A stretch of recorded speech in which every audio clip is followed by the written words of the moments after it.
Yo, and we are live. And let's try this again. Yo, what's up, media guys? Sorry for the interruption. I had to go ahead and get something done real quick, but let's get back to our man Trump. Azerbaijan. He said, I can't believe you settled that one. They were going on for 35 years. I settled it in one day. And President Putin called me. He said, I can't believe I worked on that war for 10 years trying to settle it. I couldn't do it. I said, do me a favor, focus on settling your war. Don't worry about that one. What does the United States get out of all of this work, all of this money, other than death, destruction, and massive amounts of cash going to people who don't appreciate what we do? They don't appreciate what we do. Talking about NATO, I'm talking about Europe. They have to work on Ukraine. We don't. The United States is very far away. We have a big, beautiful ocean separating us. We have nothing to do with it. Until I came along, NATO was only supposed to pay 2% of GDP, but they weren't paying. Most of the countries weren't paying anything. The United States was paying for virtually 100% of NATO. And I got that stopped. I said, that's not fair. But then more importantly, I got NATO to pay 5%, and now they were paying, and now they are paying. So something nobody said was possible. They said, we will never go up higher than 2%. But they went to 5%, and now they're paying the 5. They didn't pay the 2, and now they're paying the 5. And they're stronger for it, and they have an excellent, by the way, Secretary General, who's possibly in the room. Mark, are you here? Yes, he's here. Hello, Mark. We never asked for anything, and we never got anything. We probably won't get anything unless I decide to use excessive strength and force, where we would be, frankly, unstoppable. But I won't do that. Okay? Now everyone's saying, oh, good. That's probably the biggest statement I made, because people thought I would use force. I don't have to use force. I don't want to use force. I won't use force.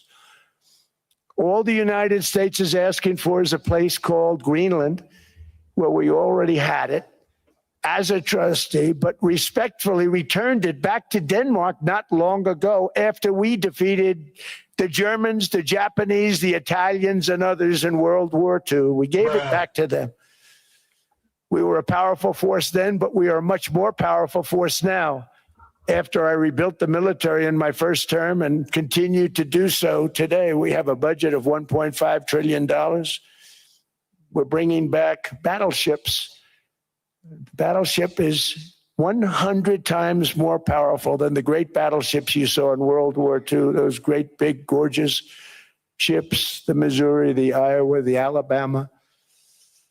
Because I thought maybe we could take them out of mothballs. They said, no, sir, these ships are 100, think of that, 100 times more powerful than those big, magnificent pieces of art that you saw so many times ago, that you still see on television. You say, wow, what a force. 100 times, each ship 100 times more powerful than the big battleships of the past.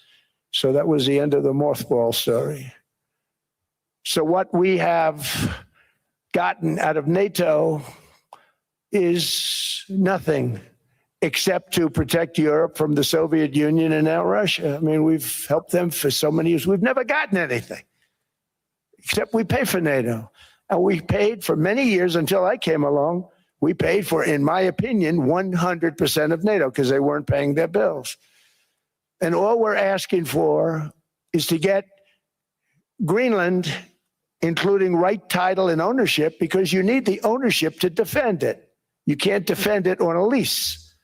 Number one, legally, it's not defensible that way, totally. And number two, psychologically, who the hell wants to defend a license agreement or a lease, which is a large piece of ice in the middle of the ocean where if there is a war, much of the action will take place on that piece of ice. Think of it. Those missiles would be flying right over the center of that piece of ice. All we want from Denmark for national and international security and to keep our very energetic and dangerous potential enemies at bay is this land on which we're going to build the greatest golden dome ever built. We're building a golden dome that's going to, just by its very nature, going to be defending Canada. Canada gets a lot of freebies from us, by the way. They should be grateful also, but they're not. I watched your Prime Minister yesterday. He wasn't so grateful. But they should be grateful to us. Canada lives because of the United States. Remember that, Mark, the next time you make your statements. What we did for Israel was amazing, but that's nothing compared to what we have planned for the United States, Canada, and the rest of the world. We are going to build a dome like no other. We did it for Israel. And by the way, I told Bibi, stop taking credit for the dome. That's our technology. That's our stuff. But they had a lot of courage, and they were good fighters, and they did a good job, and we wiped out the Iran nuclear threat like nobody can believe. Nobody's ever seen anything like it. That, Venezuela, taking down Soleimani, wiping out al-Baghdadi when he tried to reinstitute ISIS. We did a lot. I did a lot of big things, all perfectly executed. Everyone was perfectly executed. Somebody told me that, a military expert told me, sir, everything you've done has been perfectly executed. I said, I know. So other presidents have spent, whether foolishly or not, trillions and trillions of dollars on NATO and gotten absolutely nothing in return. We've never asked for anything. It's always a one-way street. Now they want us to help them with Ukraine. And we say, we're going to. I'm really helping, not even them. I want to see, last week, if you saw, it was 10,000 soldiers, but last month it was 31,000 soldiers died. 31,000. That's this room times, the number of people in this room times 30. Think of it. 30,000 soldiers died in 1 month. The month before it was 27,000. The month before that it was 28,000. The month before that it was 25,000. It's a bloodbath over there. And that's what I want to stop. It doesn't help the United States, but these are souls. These are young people. Look like you, look like some of you right in the front row. They go to war. Their parents are so proud. Oh, there he goes, comes back. 2 weeks later, they get a call, your son's head's been blown off. I want to stop it. It's a horrible war. It's the worst since World War II. They keep going, they'll exceed World War II. The numbers are staggering, how many people they've lost. They don't want to talk about it. Ukraine and Russia lost just tremendous amounts. And I'm dealing with President Putin, and he wants to make a deal, I believe. I'm dealing with President Zelensky, and I think he wants to make a deal. I'm meeting him today. He might be in the audience right now. But they got to get that war stopped because too many people are dying, needlessly dying. Too many souls are being lost. It's the only reason I'm interested in doing it. But in doing it, I'm helping Europe, I'm helping NATO, and I've until the last few days when I told them about Iceland, they loved me. They called me daddy, right, last time. A very smart man said, he's our daddy. He's running it. I was like running it. I went from running it to being a terrible human being. But now what I'm asking for is a piece of ice, cold and poorly located, that can play a vital role in world peace and world protection. It's a very small ask compared to what we have given them for many, many decades. But the problem with NATO is that we'll be there for them 100%. But I'm not sure that they'd be there for us if we gave them the call. Gentlemen, we are being attacked. We're under attack by such and such a nation. I know them all very well. I'm not sure that they'd be there. I know we'd be there for them. I don't know that they'd be there for us. So with all of the money we expend, with all of the blood, sweat, and tears, I don't know that they'd be there for us. They're not there for us on Iceland, that I can tell you. I mean, our stock market took the first dip yesterday because of Iceland. So Iceland's already cost us a lot of money. But that dip is peanuts compared to what it's gone up. And we have an unbelievable future in that stock. That stock market is going to be doubled. We're going to hit 50,000, and that stock market's going to double in a relatively short period of time because of everything that's happening. But this is a good example. After giving NATO and European nations trillions and trillions of dollars in defense. Hey, man, shout out Bubba Wop for sending in the floating heart. I appreciate the support, my man. Hey, right now I'm under a shadow ban, so I appreciate that. They buy our weapons. We make the greatest weapons in the world, but now we're going to make them faster, much faster. You saw that.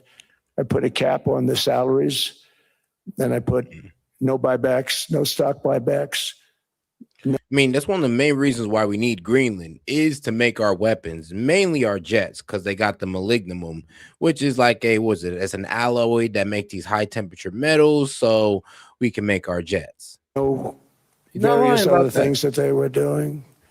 I mean, they were making $50 million, but it would take them 3 years to give you a Patriot missile. I said, that's not good.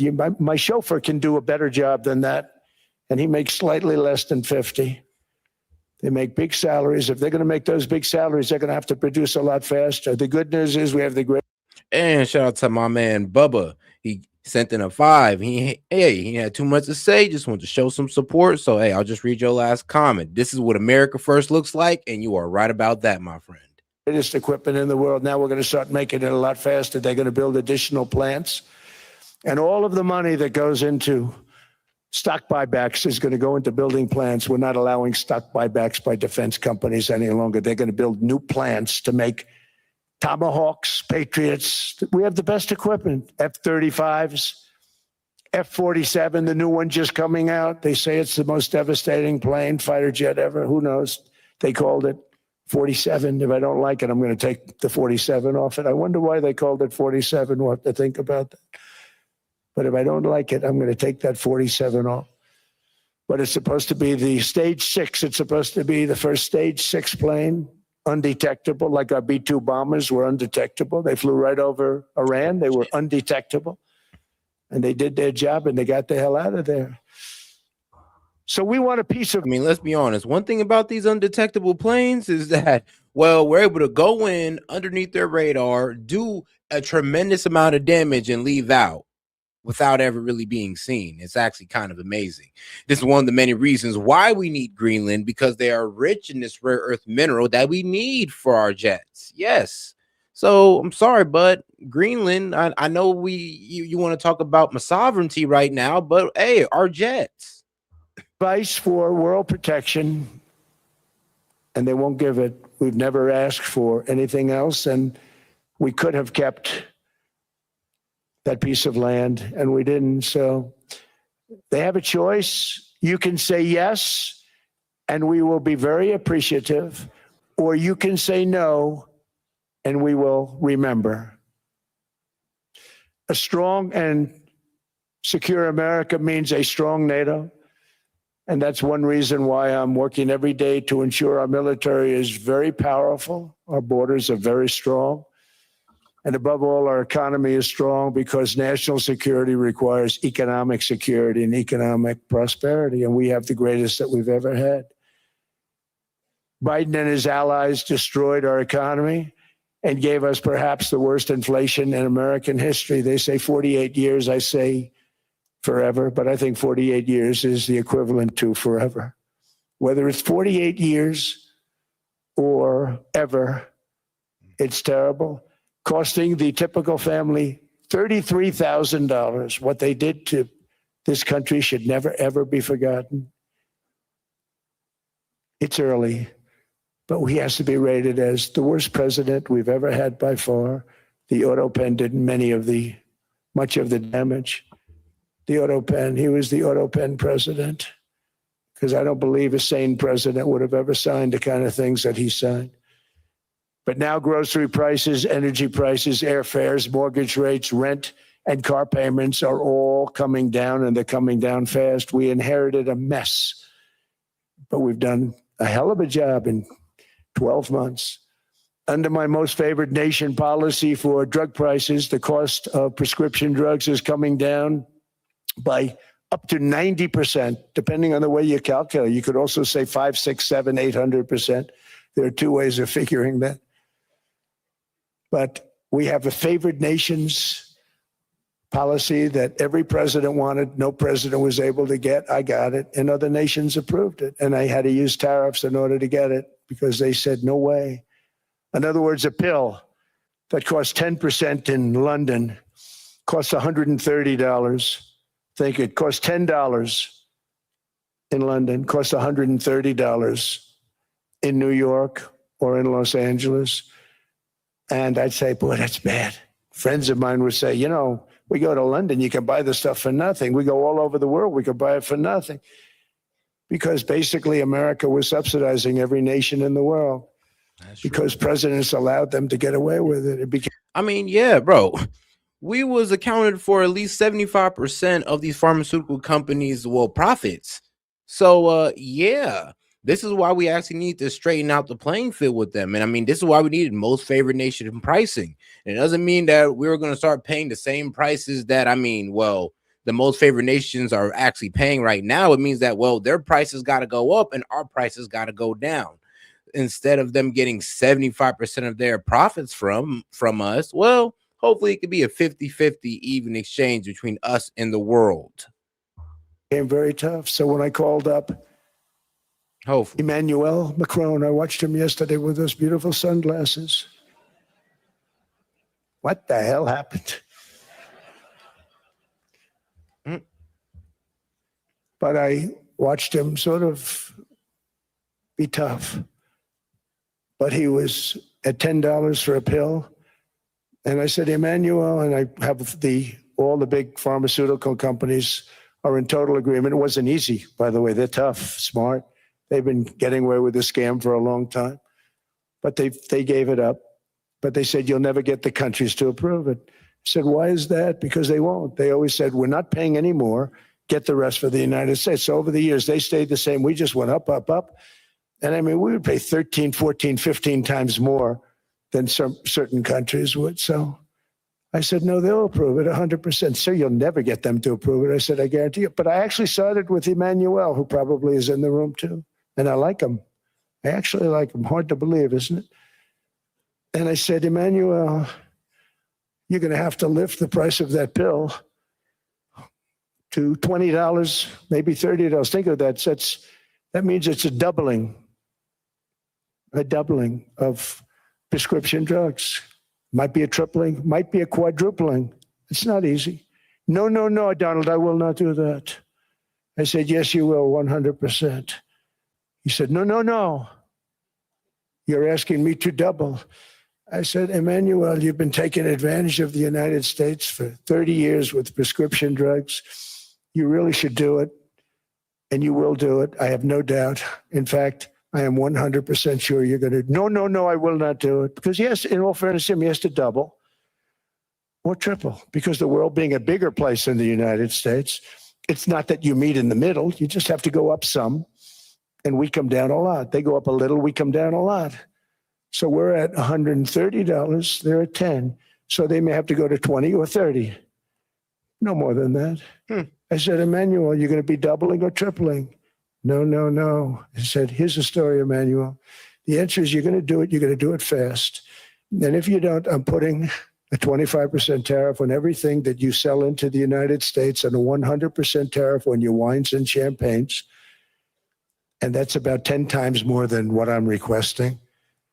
And you're going to do it. I don't want to go public with it, but you may make me do that. No, Donald, I will do it. I will do it. It took me, on average, 3 minutes a country saying the same thing. You will do it. They all said, no, I will not do it. You're asking me to double the cost of prescription. I said, that's right, because you've been screwing us for 30 years.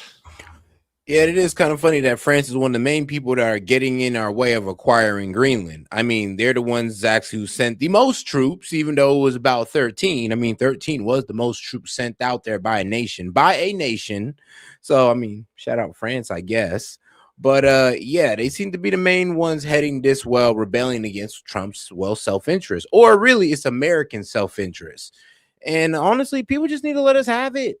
I mean, y'all not gonna do anything with it. If China or Russia try to take it, y'all can't do anything about it. I mean, y'all can barely help Ukraine, and that's with our help. So please spare us. I mean, spare us the tears about it. This is about self-interest here, and y'all don't want to align with our self-interest. So why should we continue to align with yours? And they said, we will not do it. I said, that's all right. On Monday morning, we're putting a 25, 30, 50. I gave different numbers for different countries. This is also national security we're talking about. Not fair. We're not going to subsidize the whole world. And every one of those countries have agreed to do it. So one of the biggest things that I've done is the fact that we have now most favored nation. We will pay whatever the lowest price is in the entire world. So our drug prices are going to be coming down by staggering 90%. Again, you could say 1,000%, 2,000%. Depends on the way you want to figure it, but we'll go with the way the fake news likes it better because it sounds, can you imagine a 90% reduction sounds much worse. But drug prices are going to be coming down tremendously in all the nations, and I appreciate them doing it, but they did it. In all fairness, without tariffs, I wouldn't have been able to get it done.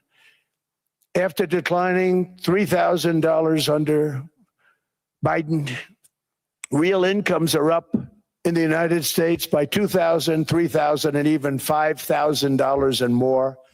Home ownership has always been a symbol of health and vigor of American society, but that goal fell out of reach for millions and millions of people in the Biden era because interest rates went up so high.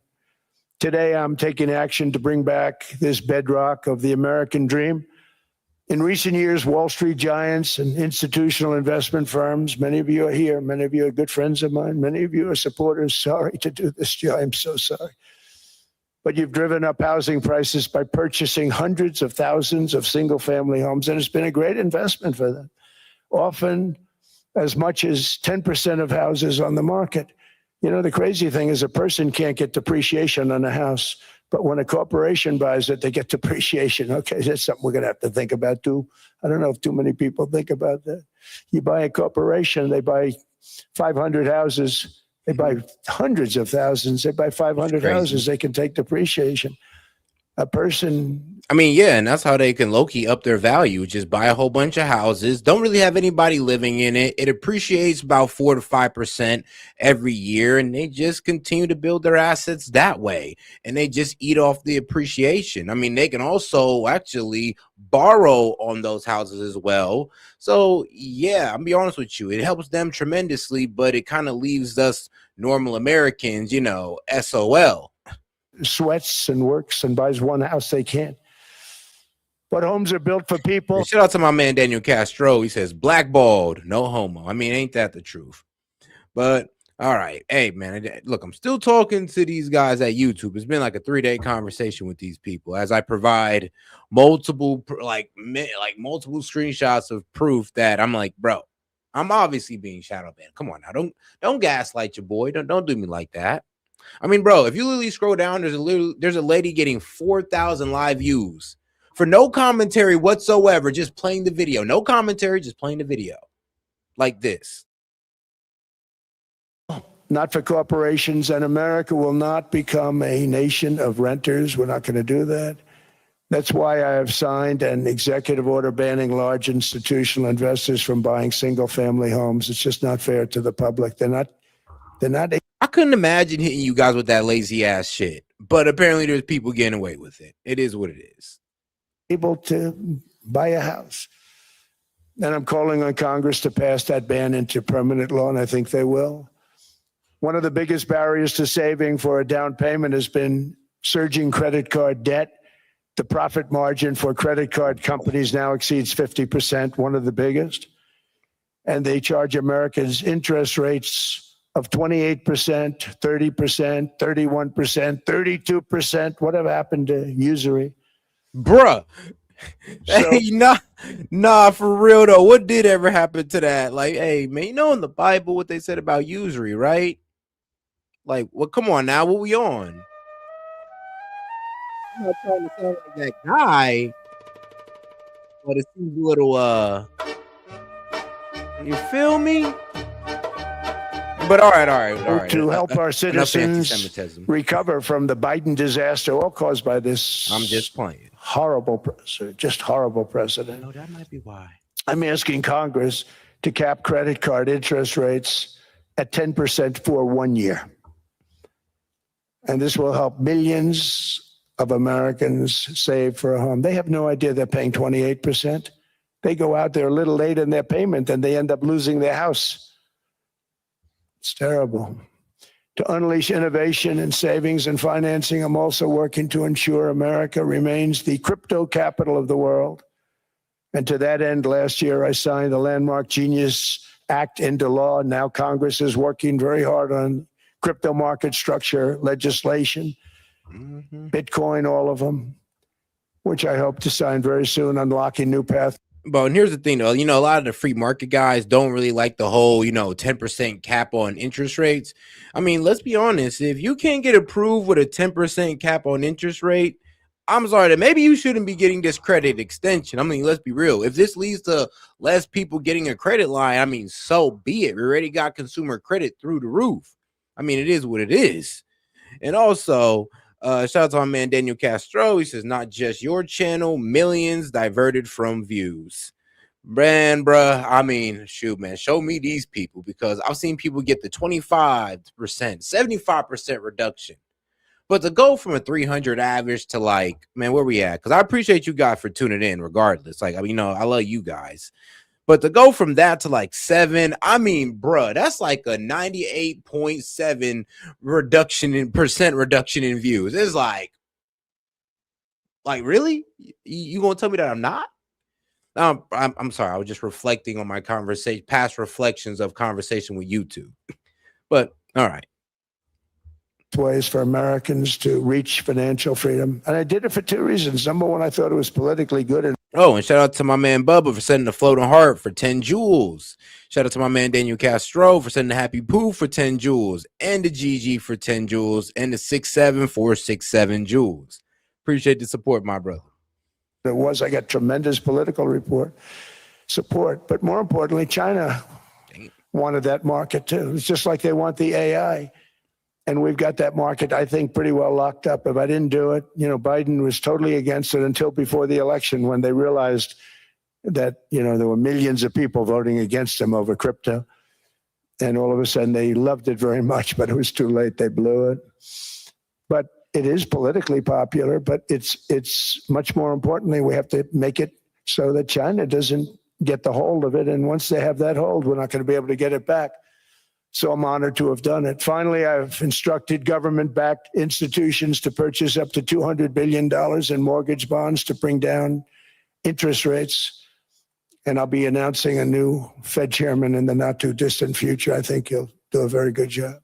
See, I gave away some of it. Anything's better than what we got give now. That away. So we have some. Look, man, when it comes to the Fed chair, anybody's better than, well, never, not anybody. But I would just say this: somebody who has a more of a like proactive style than proactive style than a reactive style. Like Powell, he waits for the bad things to happen. He waits for low employment. He waits for high inflation. He waits for the worst to happen, then to be like, maybe we should cut rates.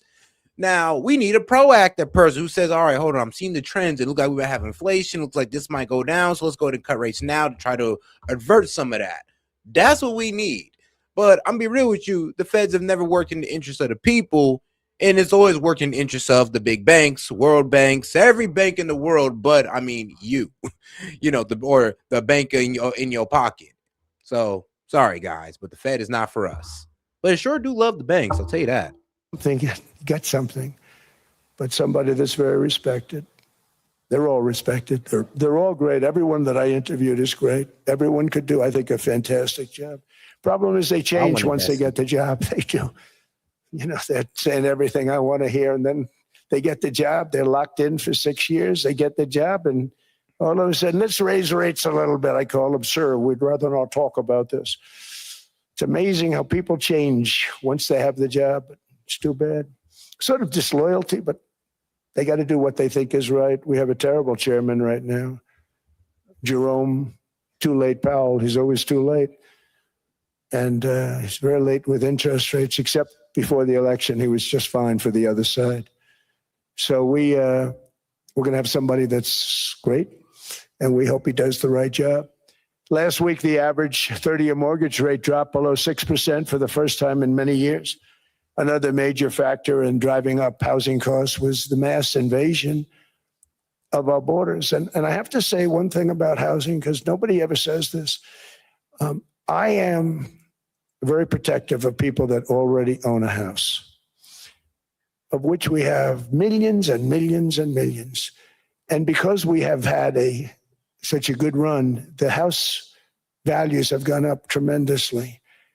And these people have become wealthy. Ooh.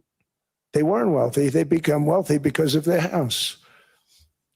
And every time you make it more and more and more affordable for somebody to buy a house cheaply, you're actually hurting the value of those houses, obviously, because the one thing works in tandem. Hey, what can I say, man? Some of these, it's kind of like what I was saying with the boomers and all that. I mean, y'all got to be ready to sacrifice something for the younger generation. I mean, you got to be ready to take an L on your house. You're going to let your house depreciate so the younger generation can be able to get into this market.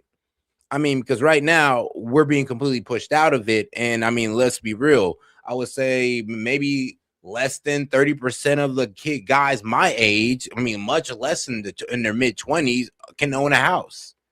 It's gotten pretty bad. And let's be honest, to my older cats, I mean, y'all didn't have that problem. And the only reason why we have this problem today is because you guys have kicked the can down the road and pretty much landed on our lap. And it's like, now that we're addressing the problem, y'all want to sit there and be like, oh, but my appreciation though said, it's like, bro, what about us? Well, damn. And then when we get into power, do you think we're going to be looking out for y'all? I mean, you can expect to see Social Security cut then. But I would get right with this generation now before it's too late. That's all I got to say. With the other.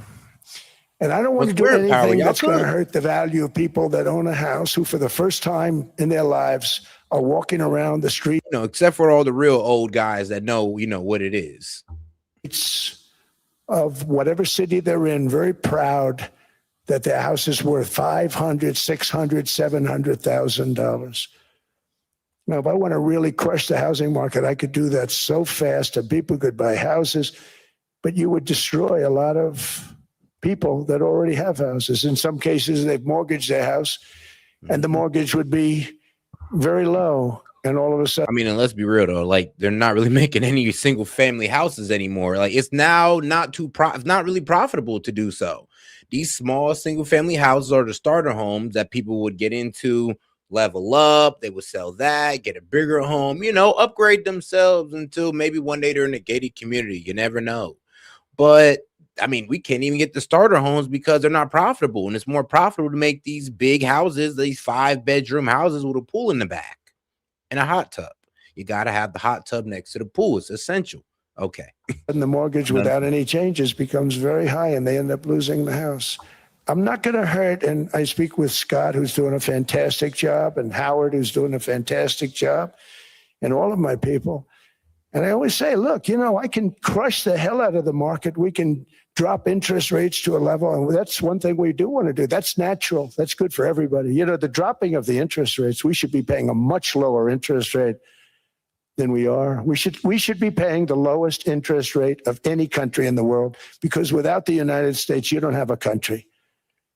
I mean, I had a case with Switzerland. We happened to be in Switzerland. Maybe I'll give you a quick story. But they were paying nothing. They make beautiful watches, great watches, Rolex, all of them. They were paying nothing to the United States when they sent their product in. And we had a $41 billion deficit. $41 billion with this beautiful place. Flew over it, isn't it nice? So I said, let's put a 30% tariff on them so that we get back some of it, not all of it at all. We still have a deficit, big deficit. We had 41 million. Yeah, big deficit. That's a big deficit. And I said, let's put a tariff on. Different tariffs, different places. You're all party to them. In some cases, victims to them. But in the end, it's a fair thing. And most of you realize that. But we put a 30% tariff on Switzerland, and all hell broke loose. They were calling, I mean, like you wouldn't believe. And I know so many people from Switzerland, incredible place, incredible, brilliant place. But I didn't realize that they're only good because of us. And there's so many other examples. I mean, us, probably other places, but a majority of the money they make is because of us, because we never charged them anything. So they come in, they sell their watches, no tariffs, no nothing. They walk away, they make $41 billion on just us. So I said, no, we can't do that. So I'm going to bring it up. I still would have a deficit pretty substantial, but I brought it up to 30%. And I guess Prime Minister, I don't think President, I think Prime Minister called a woman, and she was very repetitive. She said, no, no, no.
Oh, you cannot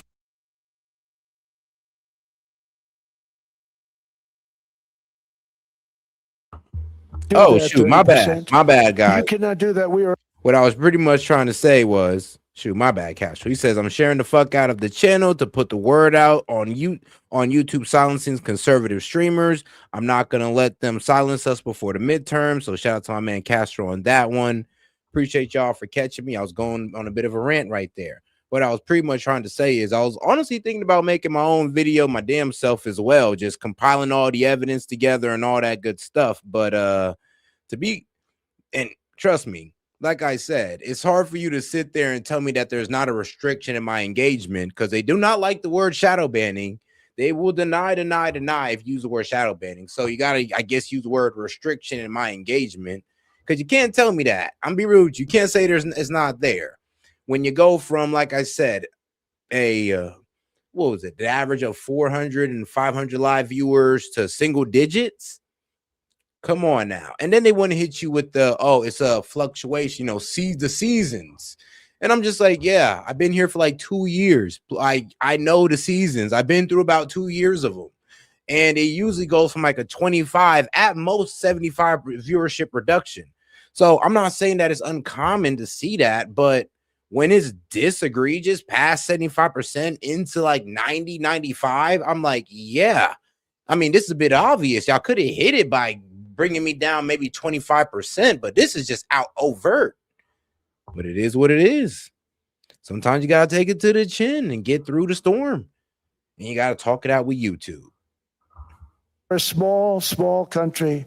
I said, yeah, but you have a big, big deficit. You may be small, but you have a bigger deficit than big countries. He said, no, no, no, please, you cannot do it. Kept saying the same thing over and over. We are a small country. I said, but you're a big country in terms of, and she just rubbed me the wrong way, I'll be honest with you. And I said, all right, thank you, ma'am, appreciate it. Do not do this. Thank you very much, ma'am. And I made it 39%. And then all hell really broke out. And I was paid visits by everybody. Rolex came to see me. They all came to see me. But I realized, and I reduced it, because I don't want to hurt people. I don't want to hurt them. And we brought it down to a, lower level. Doesn't mean it's not going up, but we brought it down to a lower level.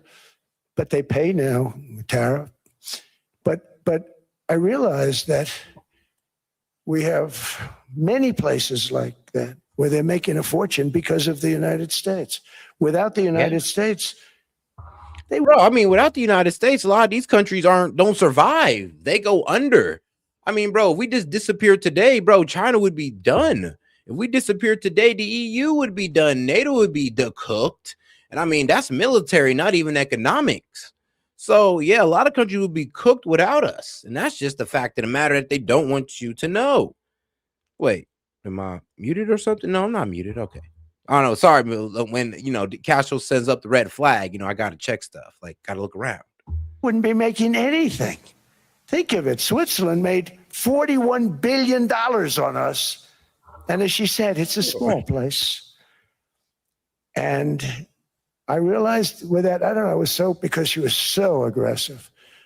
And I realized in that conversation that the United States is keeping the whole world afloat.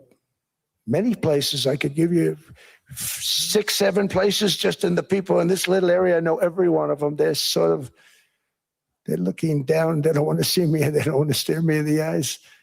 But they're taking advantage of, everybody took advantage of the United States. But I've been very fair, and I gave them a tariff, and it was fine.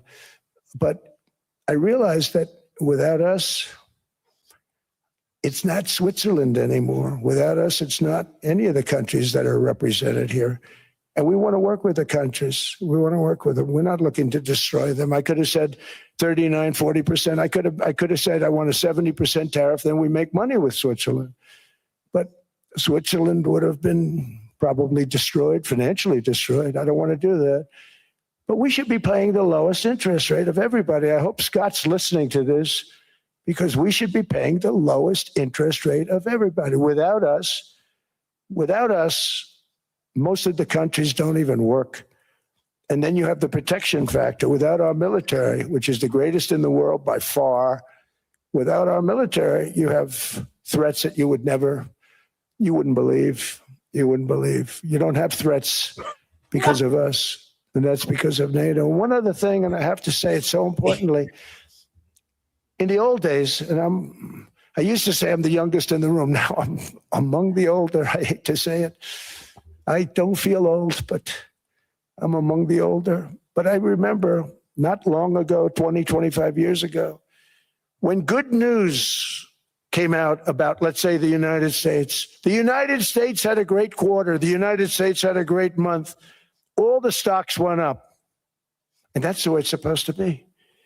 Now, when they say the United States had a record quarter, it's unbelievable how well it's doing. All the stocks crash because they say, oh no, inflation, they're going to raise interest rates. And they do. Some of these stupid people like Powell, they raise interest rates.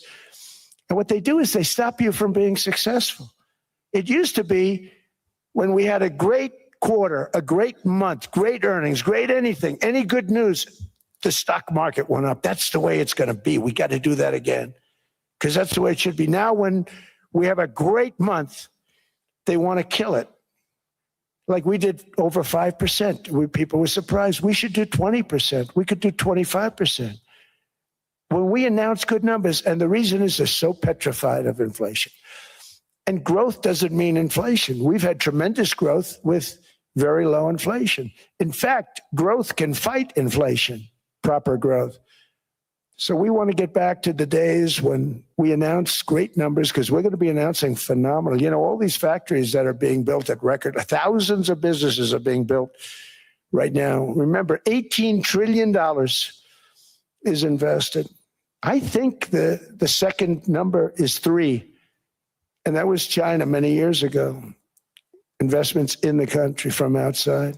18 trillion, nobody's ever seen. And that's money coming in and building things, factories. Thousands of businesses are being built, thousands.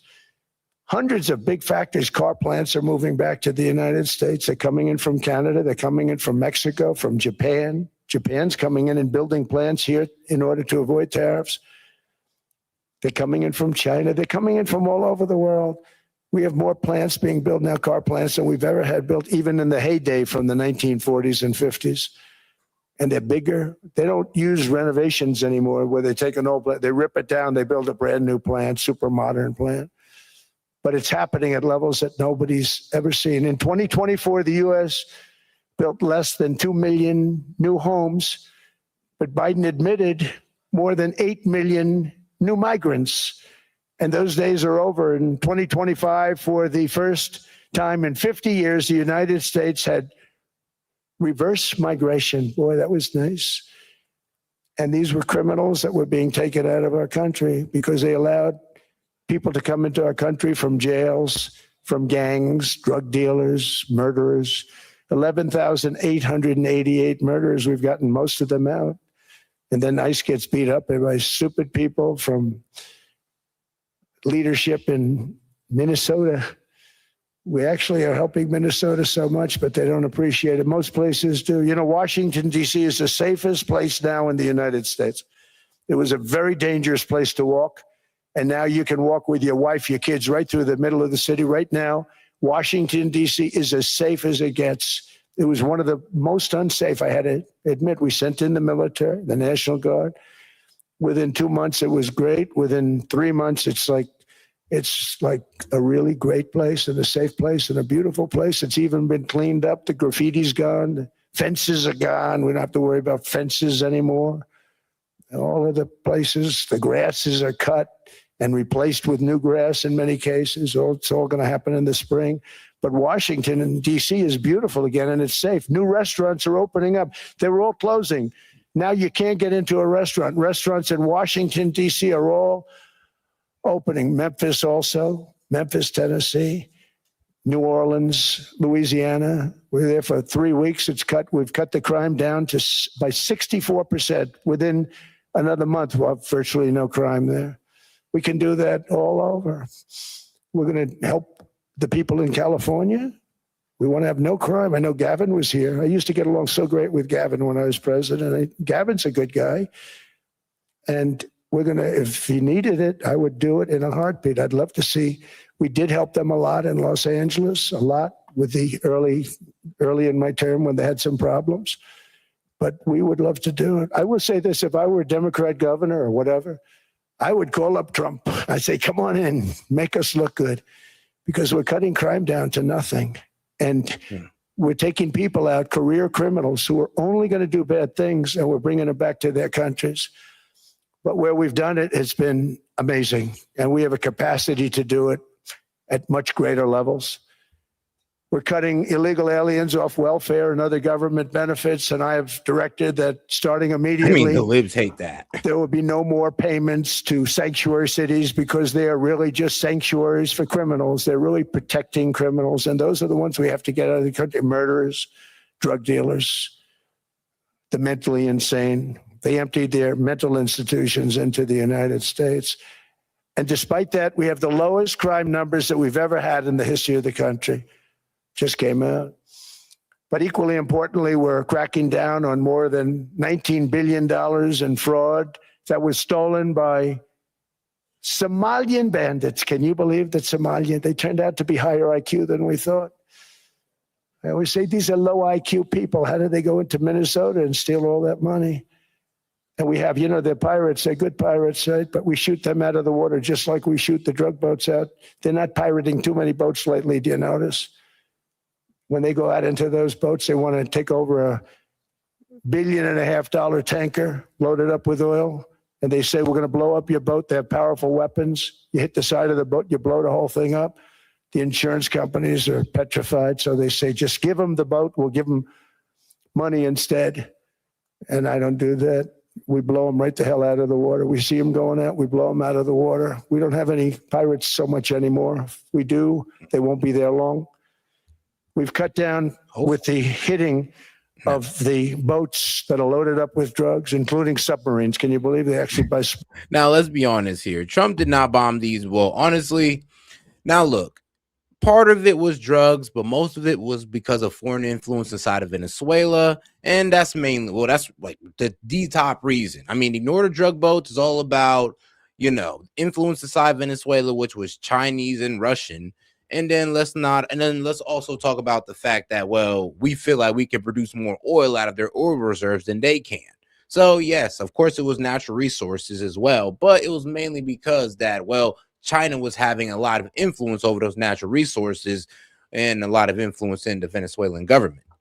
Well, they call mini subs, very fast. You having that? They're meant for drugs. We've knocked out 2 of them. The Democrats say they were fishing. You have ruined somebody's fishing weekend.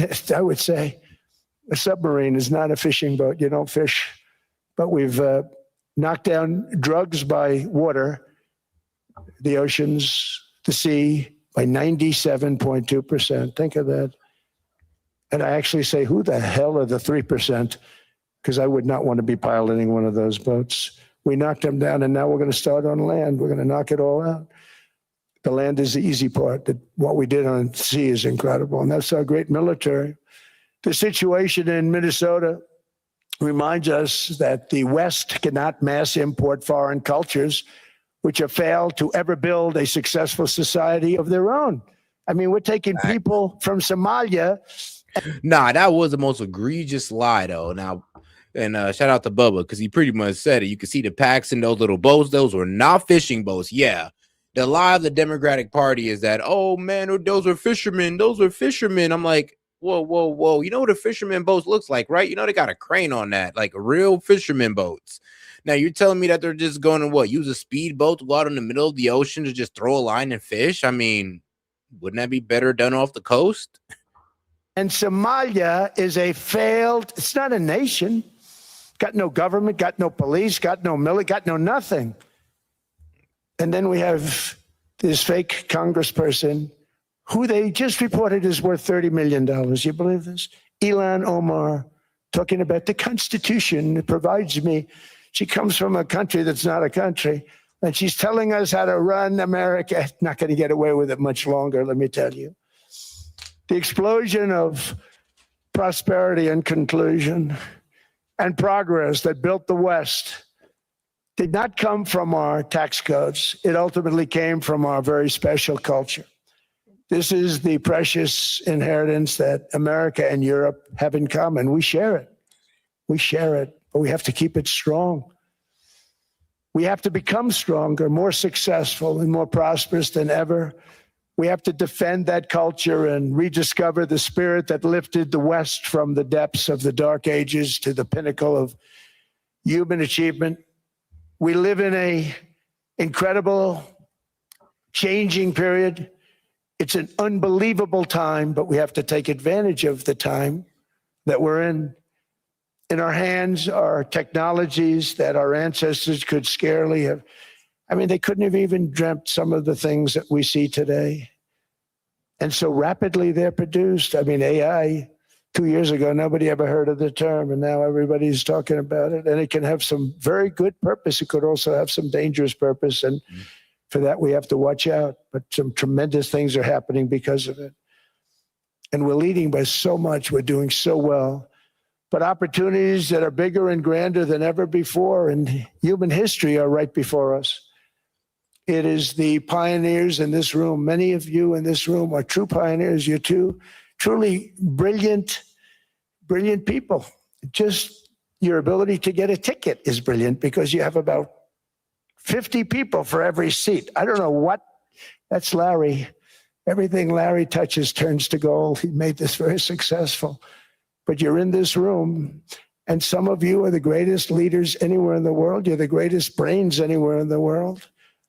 And the future is unlimited, and to a large part because of you. And we have to protect you, and we have to cherish you. I always say we have to cherish our brilliant people because there aren't many of them. So together with confidence, boldness, and persistence, let us lift up our people, grow our economies, defend our shared destiny, and build a future for our citizens that is more ambitious, more exciting, more inspiring, and greater than the world has ever seen. We're in a position to do things that nobody else has ever even thought of before. And many of the people in this room are the ones that are doing it. And I want to congratulate you, and I'm with you all the way. You can do things that nobody else can even think about. So I congratulate you on your tremendous success. And the United States is back, bigger, stronger, better than ever before. And I'll see you around. Thank you all very much. Thank you very much.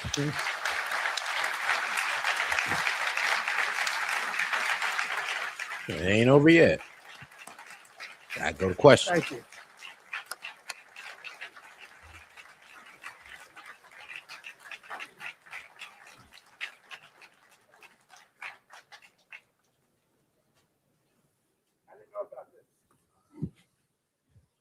This was supposed to be a nice fire chat, Mr. President. Yes, good.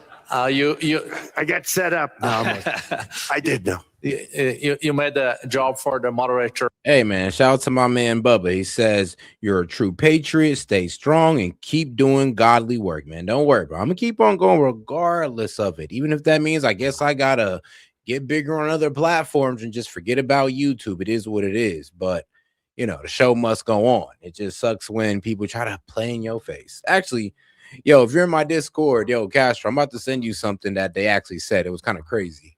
Really easy. Thank you, Mr. President, for your speech. I do have a few follow-up questions, if it's okay. Sure.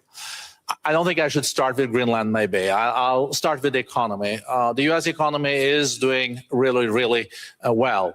But how to sustain this growth moving forward? Because there's always a recession looming around the corner. Well, you know, the one thing about economies and recessions is sometimes you get hit unexpectedly and there's nothing you can do about it. All brilliant people, but there's nothing. One example was COVID. We had an economy going at levels like nobody had ever seen my first 2.5, 3 years. And then I heard the word pandemic, not COVID. They came up with that name over a period of time. We won't get into that. But I heard the word pandemic. And I had a poll come out that was so strong just prior to that. And I was with the two best pollsters, McLaughlin and Fabrizio. And they said, sir, George Washington and Abraham Lincoln, if they came back and ran as president and vice president, they couldn't beat you. And then what happened is the following day, I was told to stay tuned because there's something really bad happening in China. There are bodies laying all over Wuhan, right around that certain building that we talk about. I always said it came from Wuhan. Now, actually, look, China's actually said they're about to come out and prove that coronavirus didn't come out of China, which is going to be hilarious. Then, I mean, look, when China says they're about to prove something, they're kind of like the Iranians when they say, well, we're about to prove that there was Mossad and CIA influence in these protests. But, you know, we haven't got it yet. So it's a bit of a to be continued, but China has said that we can prove that the virus did not come out of China. And I'm looking at them like, oh, please show us, because I mean, we're convinced at this point. It come from Wuhan. And there were body bags. We saw it by satellite. And they said there are strange things happening in China. And so it began. And we ended up with the COVID and the whole world suffered. We did a phenomenal job. I don't think we got the... Hey, yo, and shout out to my man Bubba, bro. Welcome to the family. Appreciate the support. And you can go ahead and email me. The email is in my main page, and then you can go ahead and go there, and you'll be able to find my email in the, what was it? The About section, I believe. Yeah, I'm pretty sure it's right there. Let me check. Credit we deserve. We did something that Operation Warp Speed, which some people say was one of the greatest military feats ever. We did a great job. Used our military, used a lot of people. But sometimes you get hit with things, nothing you can do. You get hit with things like that unexpectedly. And we got through it. And when I left, the stock market was higher than it was previous to the COVID coming up. And I called it a great achievement. But things happen. Bad things happen. The things that we can stop are wars if we're smart. That we can stop. Those are a matter of being intelligent and having intelligent people on the other side. Because wars are the worst of all. Wars are worse than anything.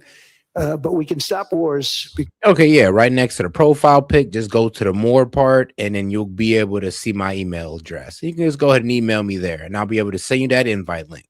And shout out to my man Bubba for joining the membership, man. Appreciate that. But once again, Because that's sort of up to us. But things like dust flying in the air, wherever COVID comes from or whatever comes, sometimes you have to be a little bit lucky. But we are poised to have an economy like no other, not only in this country, but anywhere. And you know, when you hear the kind of numbers that. Because here's the thing, we're already starting to have like this, well, I would say the sites of a construction boom. We can already see a small, I would say a small uptick in construction. And it's only going to be more and more. If it's not, repaving roads and fixing roads and all that, it's going to be building these factories. And yes, there's a lot of factories that's being built and not just renovated, but actually from the ground up being built, and construction is going to be booming into 2026. And then, of course, there's going to be a manufacturing boom going into 2027. And then we'll see if this AI boom keeps on going with all these data centers. I mean, people are warning about this bubble that's popping, but I mean, who knows? You never know. And then they're also warning about AI taking all these jobs. But I mean, let's hope that AI has the same effect as the web did. I mean, it took jobs, but it created a lot more jobs as well, and a lot more opportunities to make money. I mean, prime case and example. I can tell you that Scott Bessent was with me the other day, and he's looking at numbers. He said, I can't. And that's all he's done his whole life, pretty much your whole life. Scott, you weren't going to be a football player, I don't think. Scott was not that great at football, but he was always good at numbers, right? And he was looking at numbers. He said, I've never seen anything like this. We're poised to do things that no other country has ever done. And,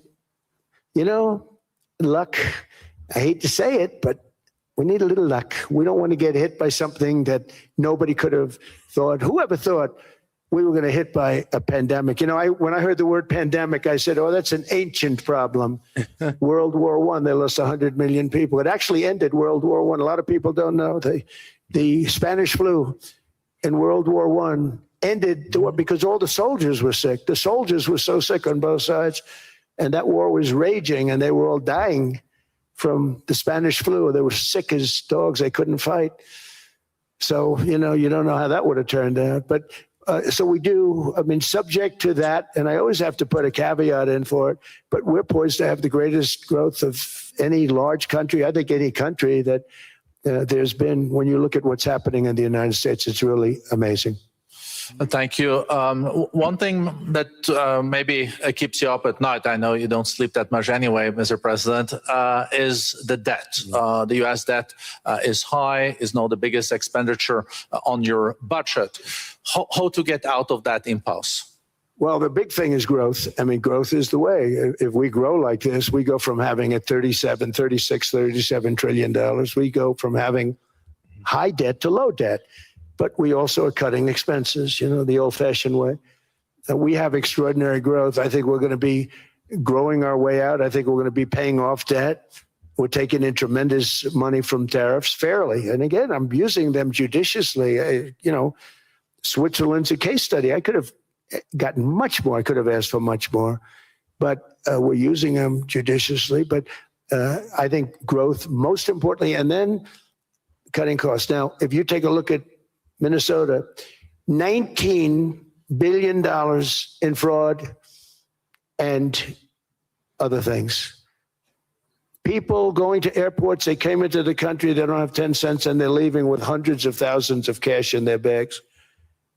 When we get to that, and our DOJ, Pam, and Todd, and all the people that work over there, and all of the people that work in here, I can tell you, Scott Bessent is working on that. It's a priority, right? You have your whole team.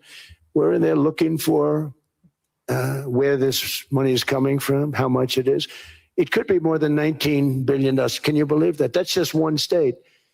If we were able to cut out 50% of the fraud, 50%, and we should be able to do better than that, we would have a balanced budget without having to talk about even growth.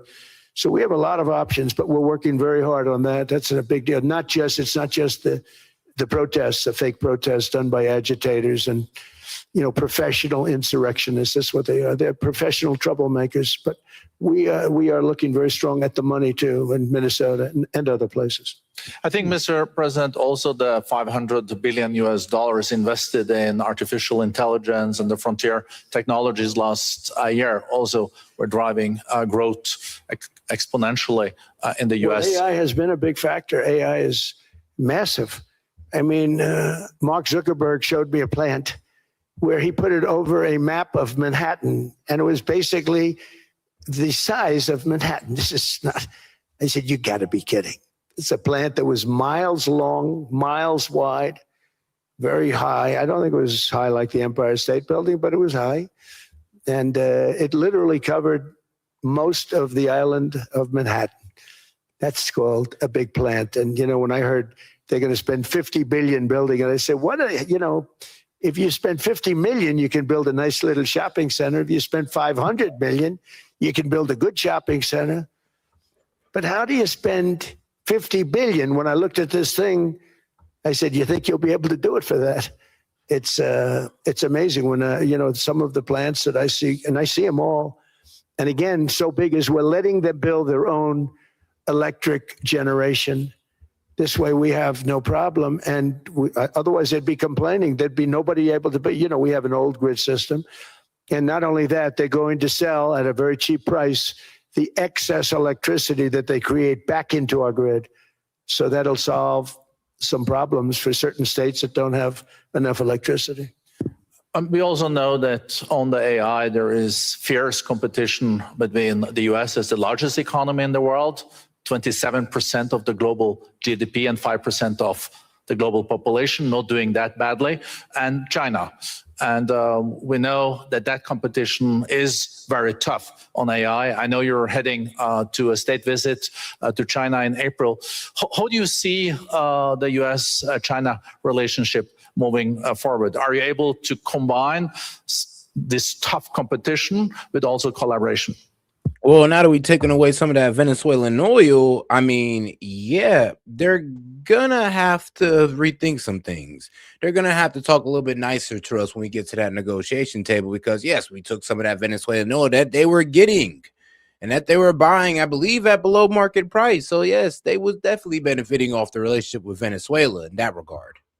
So I've always had a very good relationship with President Xi and with President Putin. Talk about, the larger powers. But I've always had a very good relationship with President Xi of China. He's an incredible man. What he's done is amazing. He's highly respected by everybody. And I do now. I mean, now I have good. It was very severely interrupted by COVID. I used to call it the China virus, but he said, do you think you could use a different name?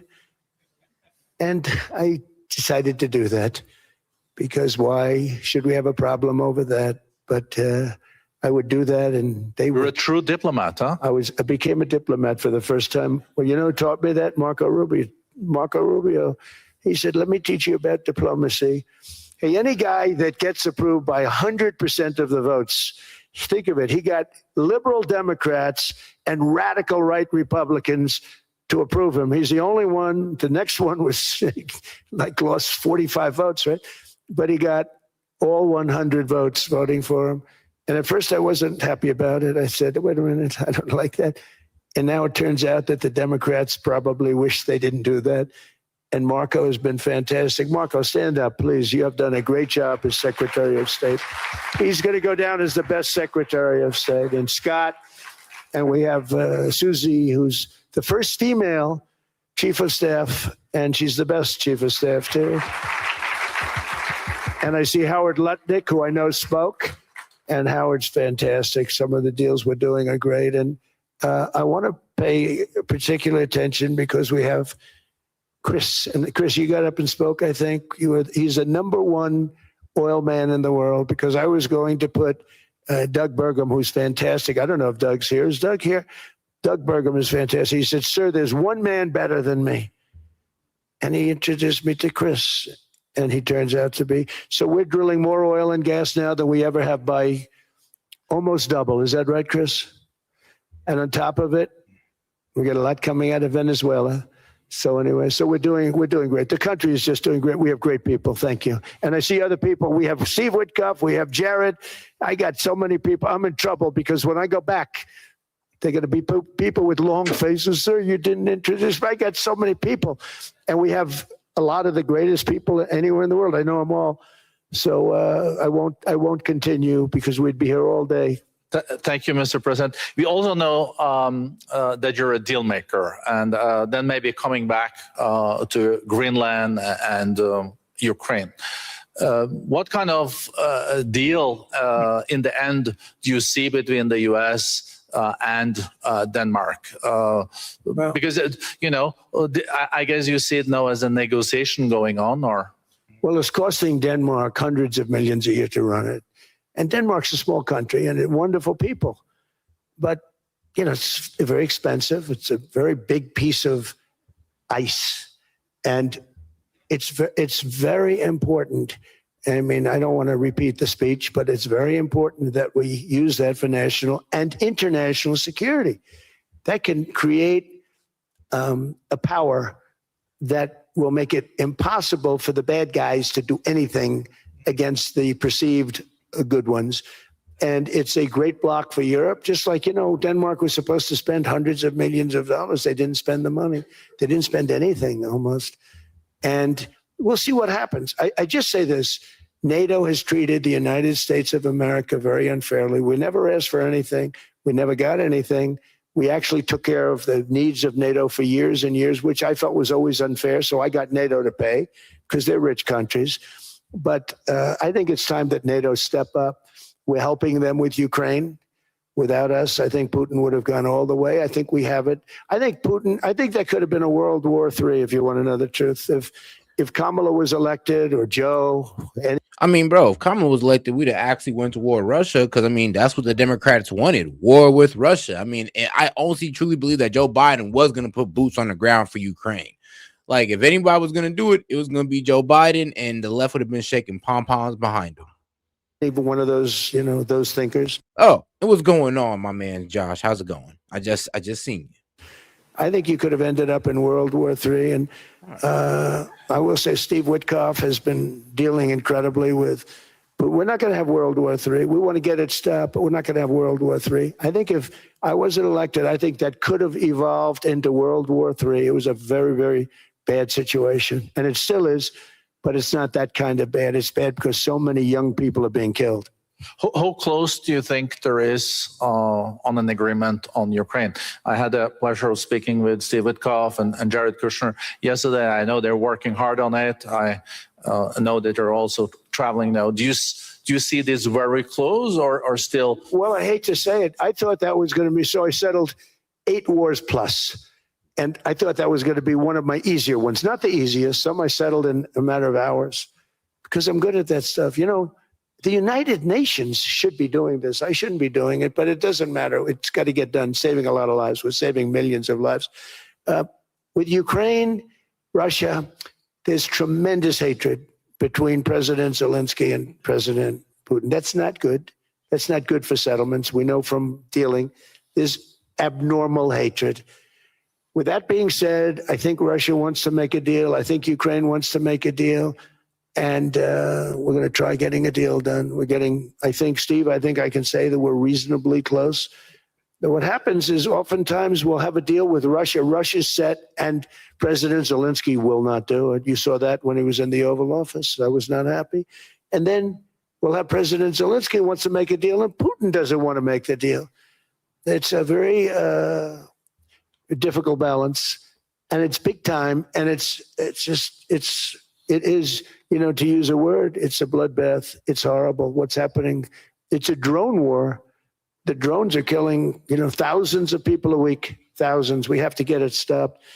So I believe they're at a point now. I'm going to meet with President Zelensky later today. I believe they're at a point now where they can come together and get a deal done. And if they don't, they're stupid. That goes for both of them. And I know they're not stupid. But if they don't get this done, they are stupid. So I don't want to insult anyone, but you got to get this deal done. Too many people are dying. It's not worth it. President Sisi is sitting on the first row here. Now, yeah, when it comes to Russia, yeah, it ain't worth it no more. I mean, there's no more money we can put into this to help. Zelensky win. He's losing on the front line, of course. He's losing on the ground. He's losing more territory, and there's really nothing we could do. I mean, NATO still want to give them weapons, but I mean, honestly, Russia's just going to slow grind that one out. He spoke earlier today and also complimented you on the Gaza deal. I think there will be a signing tomorrow. Of course, there are different views on this, but how important do you think this signing is on the board of peace? And do you think this is going to sustain? Do you think we now will see Gaza reconstructed and the billions of US dollars invested? I do. I mean, I think we have peace in the Middle East. There are some little situations like Hamas, and Hamas has agreed to give up their weapons. Now, you know, they were born with a weapon in their hand, so it's not easy to do. When they were born with a rifle in their hand. It's not an easy thing for them, but that's what they agreed to. They've got to do it. And we're going to know, Jared, over the next 2 or 3 days, certainly over the next 3 weeks, whether or not they're going to do it. If they don't do it, they'll be blown away very quickly. They'll be blown away. You know, we have 59 countries that are part of that whole peace deal. And some of those countries aren't even they're near the Middle East, but they're not in the Middle East traditionally. And they want to come in and take out Hamas. They want to come in. They want to do whatever they can. There's a problem with Hezbollah in Lebanon, and we'll see what happens there. But that's a problem. But there are these little flames, but there's peace in the Middle East. Now, had we not gone in and knocked out with those big, beautiful, we just ordered 25 brand new ones, the latest and the greatest, the B-2 bomber. Think of them. They went in there at 2 o'clock in the morning with no moon, no light, no nothing. And every single one of those massive bombs hit its target, 100,000-pound bombs hit its target, every one of them. And then on top of it, from a submarine 300 miles away, we hit the sites with Tomahawks, which is an unbelievable weapon. So, you know, we did our job. If we didn't do that, you would have never had peace in the Middle East. And the countries like Saudi Arabia, UAE, and Qatar could never have, and others could never have signed anything because you would have had this dark cloud, and the dark cloud was Iran with nuclear. Iran would, if we didn't take them out, they would have had a nuclear weapon within 2 months. They were very close to having the nuclear weapon, and we hit them hard. And it was a total obliteration. Hey, and shout out to my man Josh. He says every little bit helps. All right. Hey, man, shout out to you guys. Of course, man, shout out to my man Bubba. Shout out to Daniel Castro, man. I mean, shoot, who else is in the chat too? Even if you just pulled up, man, just know I appreciate that. And don't worry, we'll get through this regardless. We're going to get through this. They may try again, but they're going to have to try from a different area because that area was obliterated. Incredible thing we did. And because we did that, we were able to make peace. If we didn't do that, I would say, Jared and Steve, if we didn't do that, there was no chance of making peace because the countries I just named and other countries could have never signed off. They were afraid. They were afraid. We had a bully. The bully was Iran, the bully of the Middle East. They used to call it for years. They were the bully of the Middle East. They're not the bully of the Middle East anymore. Mr. President, I know you even had to change plane last night, so I guess you didn't have much sleep. But I think but your energy is still there. I know you have several bilateral meetings. I know you're also hosting a reception. So thank you so much for coming back to Davos. Thank you so much. It's highly appreciated. Thank you very much. Thank you, everybody, very much. Thank you. Thank you. All righty. All right, guys, I'm going to go ahead and come back on with a media analysis. So we're going to go ahead and do a complete media analysis with Trump's interview and all that. So I'm going to give you some time to recoup, and we'll be back around 8. In the meantime, I'm getting me some snacks. Like, Jesus, man, I'm famished. I'm hungry, starved, and parched at the same time. So, yeah, I'm going to go ahead. We're going to take a little break. I'm going to come back. We'll do a complete media analysis. It's going to be a fun one. If you got any videos you want to send me, guys, just go ahead and send it in. At the end of it, I'm going to go ahead and react to all the videos that you guys sent in just for fun. But all right, guys, it's S.E.T with S.E.T Media. I'm heading out on this one. Appreciate the support, man. Appreciate you guys. And all right, let me go ahead and close it on this one with at least some funny clips, or, well, honestly, some informational ones. Why not? All right, guys. Appreciate the support, guys. Peace. Who's that guy? That's Barack Hussein Obama. Okay. This is Biden right here. Wait a second. The Worst profile. president. The profile of Biden. So is a he's the little- worst president in the history of our country, and Barack Hussein Obama is top 5.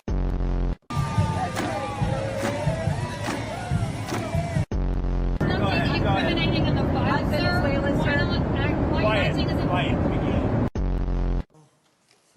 I got to look at this myself.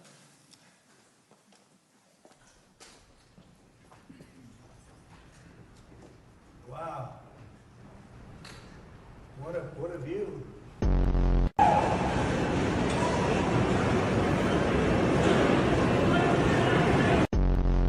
Affirming that you think President Trump is a fascist?